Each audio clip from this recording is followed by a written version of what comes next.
Les Réunionnais ne manquent pas de talent eux aussi, la preuve avec une discipline dont on parle peu mais qui récolte de nombreuses médailles chaque année au championnat de France, le twirling bâton.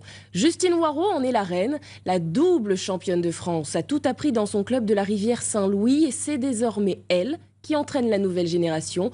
Et les marmailles sont de plus en plus nombreux à pratiquer ce sport. Laurent Pirotte. Elle est championne de France, vice-championne d'Europe, 6e mondiale. Mais n'allez pas dire à Justine Waro qu'une adepte du twirling bâton, c'est une majorette.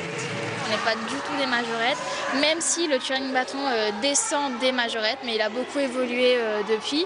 Et on se différencie vraiment des majorettes à cause du côté sportif et compétitif, et surtout grâce au côté artistique que donne la danse, le maniement de bâton et la gym. Mise au point faite, la championne pays de 20 ans suscite l'admiration de toutes et tous. Au twirl l'horizon de la rivière Saint-Louis, les licenciés augmentent plus de 40 marmailles dans le club. La discipline passionne.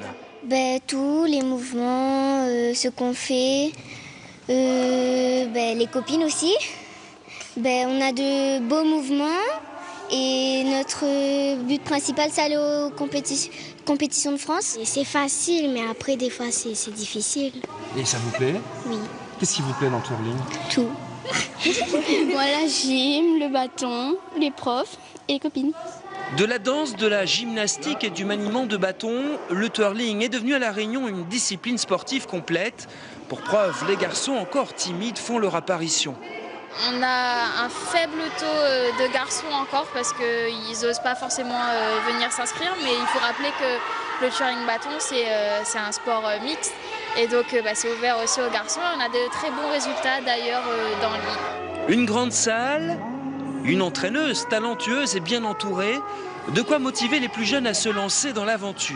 Il se pourrait même que le bâton vienne décrocher un jour les anneaux olympiques.